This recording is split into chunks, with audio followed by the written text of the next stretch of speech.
નમસ્કાર. નજીક પ્રસારણમાં તમારું સ્વાગત છે. આ હતો અમારો ટ્રીપનો બીજો દિવસ. અમે અહીંયાથી સવારે નહીં ધોઈને તૈયાર થઈને રિસોર્ટથી નીકળી ગયા આ ગામડિયાવાળા રસ્તે થઈને ઉદયપુર. અમે પહોંચ્યા સિટી પેલેસ. આ સિટી પેલેસનો મેઇન ડોર છે, ત્યાંથી અમે અંદર એન્ટર થયા અને અમે ટિકિટ લીધી. આ આવ્યું સિટી પેલેસ. તમે દેખી શકો છો કેટલો ખૂબ જ સુંદર નજારો છે. ત્યારબાદ અમે મમ્મી પપ્પાને થોડું ઘણું વોક કરાયું, જેમ પ્રી વેડિંગમાં હોય એ ટાઈપનું અમે પોસ્ટ વેડિંગમાં કરાવડાયું. ત્યારબાદ અમે ઉપર ગયા. ઉપરથી તમે વ્યૂ દેખી શકો છો. આખું ઉદયપુર કેટલું સુંદર દેખાઈ રહ્યું છે ઝરૂખામાંથી. એ વ્યૂ દેખ્યા બાદ અમે નીચેના બધા ભાલા તલવારો દેખીને અમે નીચેના દાદરા ઉતર્યા નીચે દેખવા માટે. હવે જઈએ નીચે. નીચે શું છે એ તમને આગળ જઈને બતાવું.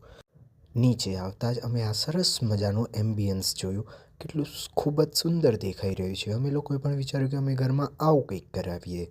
ત્યાર પછી અમે આ વિન્ટેજ પંખો જોયો અને ત્યાંની ગાદીની બેઠક જોઈ. ત્યાંથી અમે આ પથ્થરની મૂર્તિઓ દેખવા આવ્યા. શિલ્પકલા એ વખતની ખૂબ જ સુંદર અલગ અલગ પ્રકારની ભગવાનની અને અલગ અલગ મૂર્તિઓ હતી. પછી આપણે આપણા લગ્નની ઘોડાગાડી બુક કરાવી દીધી. ત્યાર પછી આ સમય રૈનાને કીધું કે આ ચેસથી રમજે તો જીતી જઈશ, કેમ કે હમણાં જ સમય રૈના વચ્ચે હારી ગયો હતો. ત્યાર પછી અમે આ હેન્ડીક્રાફ્ટ માર્કેટમાં આવ્યા, જ્યાં આગળ અમે સરસ પ્રકારના મુખવાસો લીધા.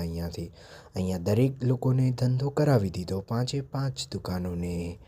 ત્યાંથી પછી અમે નીકળતા હતા એટલામાં તો વરસાદ ચાલુ થઈ ગયો. ઝીણા ઝીણા છાંટા પડતા હતા એટલામાં તો ફાસ્ટ ચાલુ થયો અને ગૌરવભાઈ એટલામાં બોલ્યા, મને જા વરસાદ બરોબર બંધ કરી લો. એવું વરસાદ આવો નહીં, એવું બંધ આ પૂરો બંધ કરી લો. ભગવાને એમની સાંભળી લીધી. વરસાદ બંધ થઈ ગયો અને અમે આ ઢગલામાં કપડાં લેવા આવ્યા. જોઈએ ઢગલામાંથી કપડાં લઈએ તો કેવા અલગ અલગ પ્રકારના કપડાં મળે છે. અહીંયા જોયા પણ એક પણ કપડાં ના ગમ્યા, એટલે ગાયત્રીબેન સોફેસ્ટિકેટેડ સાડીઓ લેવા માટે થઈને મોટી દુકાનમાં આવ્યા. 3-4 હજારની સાડીઓ જોવા લાગ્યા. અહીંયાથી અમે સુવેનિયર પ્રોડક્ટ એટલે કે ડાયરી લીધી, જે હેન્ડમેડ હોય છે. ગુજરાતીઓને મોલ દેખાય અને અંદર ગયા વગર ના રહે, એમ જ અમે પણ આ રિલાયન્સના મોલમાં આવી ગયા. ખૂબ બધી ખરીદી કરીને ઘણું બધું દેખીને અમે અમારો દિવસ પૂરો કર્યો અને અમે રિસોર્ટ તરફ પ્રયાણ કર્યું. રિસોર્ટ પહોંચતા જ અમે લોકો જમવા બેઠા. અને તમને ખબર જ છે કે ગુજરાતીઓનું જમવાનું એક વસ્તુ સિવાય સંપૂર્ણ નથી, એ આ છે મગદળ.